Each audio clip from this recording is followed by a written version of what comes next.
Hi, I'm Lance Henriksen. You're watching Brian Lomax's Movie Talk.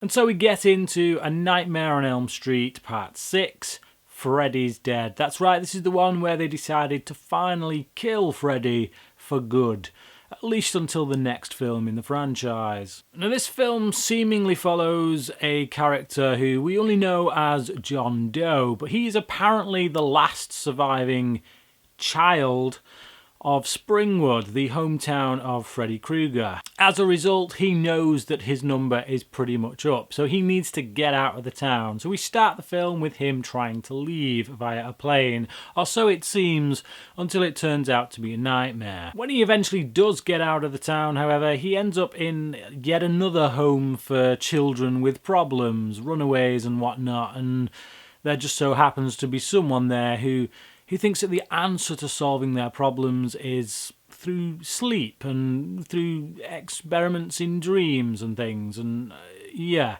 it's all very convoluted and very convenient for the plot. When our John Doe arrives at this place with a newspaper clipping, he's helped by one of the staff there, this woman, who decides to take him back to Springwood to figure out who he is. Because yes, that old movie trope, he has amnesia. Just reciting this plot, just trying to sum up this plot, actually gives me a headache. It makes me just shake my head and do something like this kind of action. It is mind-numbingly stupid. Anyway, the basics of the plot are simply that Freddy Krueger had a child. Now, who that child turns out to be is a mystery that you don't see coming a mile off. Honest. The film is directed by Rachel Talalay. I don't know how you pronounce her name, but she also came up with a story for this, and she has been a long-running creative force on the Freddy films. She was kind of part of the New Line Cinema team, kind of from the beginning, really, and she eventually got her chance to direct. Bob Shea, the guy in charge of New Line, gave this project to her, thought he obviously had the goods to do the job. Based on this effort, I would have to say no.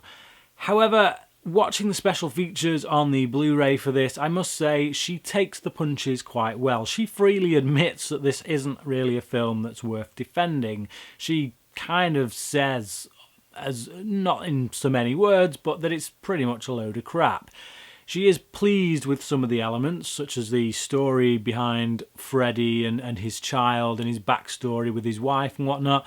And I must say those elements do play reasonably well within the film. It's just everything else around them really doesn't work. The majority of the performances by all the newcomers are, well, quite frankly, lame. The most relaxed performance from the kids of the bunch, I say kids in the loosest of terms, these are obviously young adults, comes from Bracken Meyer as Spencer. He seems, like I say, very relaxed, very at ease, and it does make you wonder if the stuff he's smoking in the film was genuine. This is because everyone else around him sees as stiff as a board. They're literally like walking planks of wood. With the possible exception of Yaphet Kotto, who I've admired since I saw him in Live and Let Die. I feel like he has a very good on-screen presence.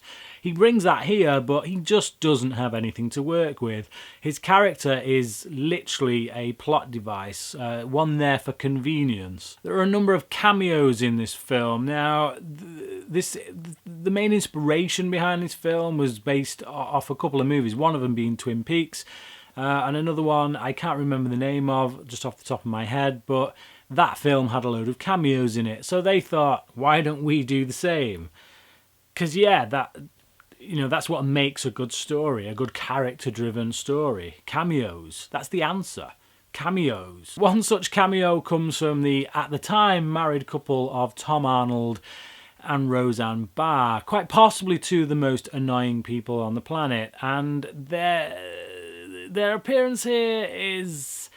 it's bizarre, to say the least. They kind of mollycoddle these teenagers, these very late in the years teenagers, as if they were children, like really, really young children, and it comes off as really creepy. That being said, all of the adults in the town of Springwood are like that, because that's the Twin Peaks influence. As I said, Twin Peaks came out around this time, and that was one of the main influences on this film.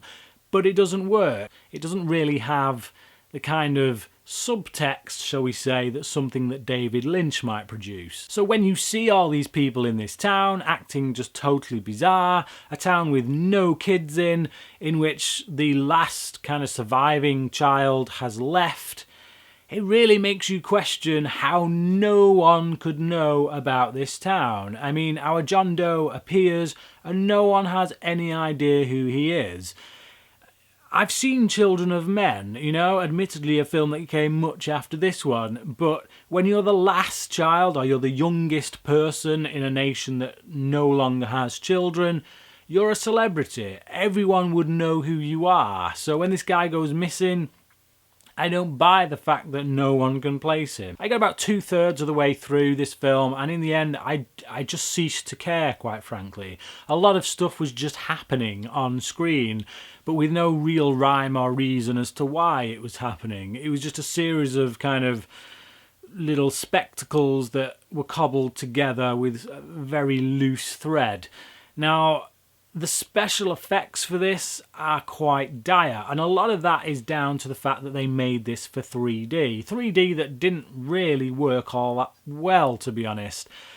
So now that we're viewing it through Blu-ray and through DVD, and we no longer have the 3D glasses to go with it, we just have these strange blurry images with these bizarre special effects. We've got these little worms, these demon worms, that just don't work. They look like floating puppets because, well, that's exactly what they are. I'm really only just scratching the surface of how stupid this film is.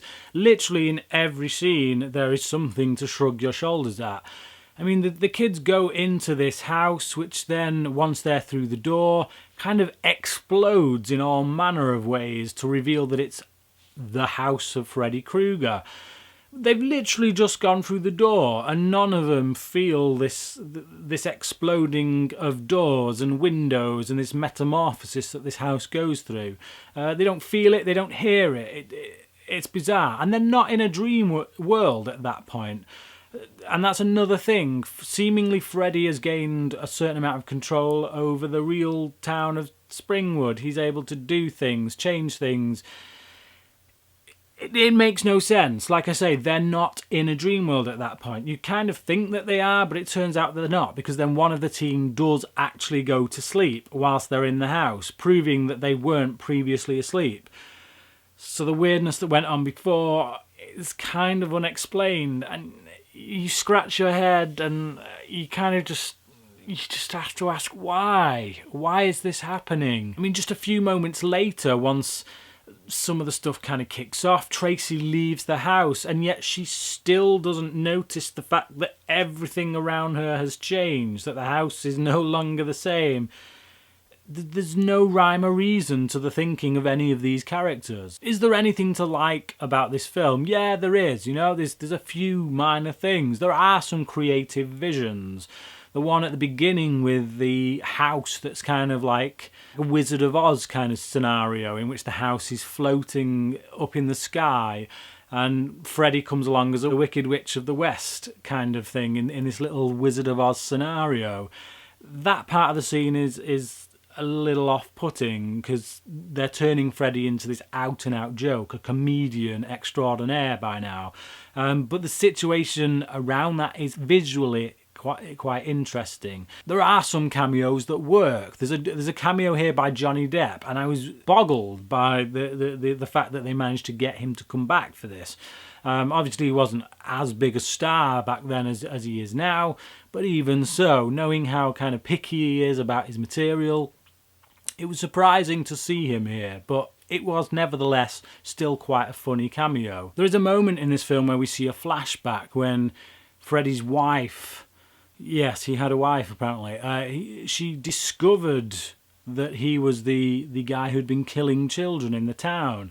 And it's actually a genuinely creepy moment, more so because of her reaction. The fact that she's still looking at her husband with love and telling him that she won't tell anyone. She won't tell anyone. And, you know, you could look at that scene and think, well, that's absolute nonsense. But stuff like this happens in real life.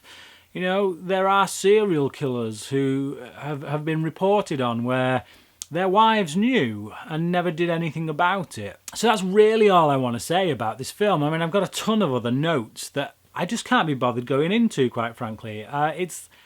It is the worst of the series so far. Now, in the last review on this series, I said that I thought it was looking as though it was going to be following that Star Trek rule, only just with odd numbers instead of even numbers. The odd numbers in this franchise seem to be the good films, and the even numbers seem to be rubbish. Well, this is part 6, and it's rubbish. It's absolute rubbish. I would say it's the worst of the bunch. I'm going to give it a 1.5 out of 5. But what do you think? Do you think I've been unfair to this film? Is there something about it that I'm just missing? Am I just not a Freddy fan? Do I not get it? Please comment below and let me know your thoughts.